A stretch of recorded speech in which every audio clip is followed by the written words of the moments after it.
নতুন কোচের অধীনে আসন্ন সাফ চ্যাম্পিয়নশিপকে সামনে রেখে আবারও জাতীয় দলে ফেরার স্বপ্ন দেখছেন আনিসুর রহমান জিকো। দীর্ঘদিন জাতীয় দলের বাইরে থাকার পেছনে সাবেক কোচ হাভিয়ার ক্যাব্রেরাকে দায়ী করছেন এই তারকা। বাংলাদেশ ফুটবল লিগের ম্যাচ, কিংসের প্রতিপক্ষ আরামবাগ। গোলবারের নিচে অতন্দ্র প্রহরী আনিসুর রহমান জিকো প্রতিপক্ষের একের পর এক আক্রমণ বাজ পাখির মতো রুখে দিয়ে দলকে এনে দেন গুরুত্বপূর্ণ জয়। শেষ পর্যন্ত 2-1 ব্যবধানে ম্যাচ জেতে কিংস। দুর্দান্ত পারফরমেন্সের স্বীকৃতি হিসেবে ম্যাচ সেরার পুরস্কার উঠে জিকোর হাতে। ধারাবাহিক পারফরমেন্সে উজ্জ্বল এই গোলরক্ষক এখন তাকিয়ে আছেন জাতীয় দলে ফেরার দিকে।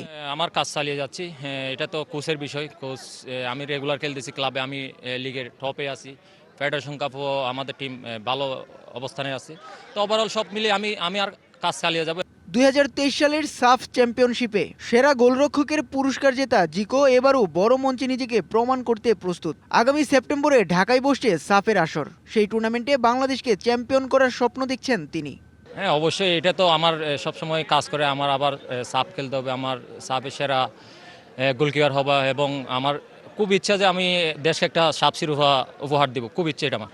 জাতীয় দলে জায়গা পাওয়ার পথে সবচেয়ে বড় বাধা ছিলেন কাবরেরা, এই কথাও অকপটে স্বীকার করেছেন জিকো। হয়তো কোচের সাথে কথা বলি না, কোচ আমার সাথে কথা বল নাই, এখান থেকে কোচ আমাকে ইগনোর করা শুরু করছে আর কি। উৎস রশিদ, ডিবিসি নিউজ, ঢাকা।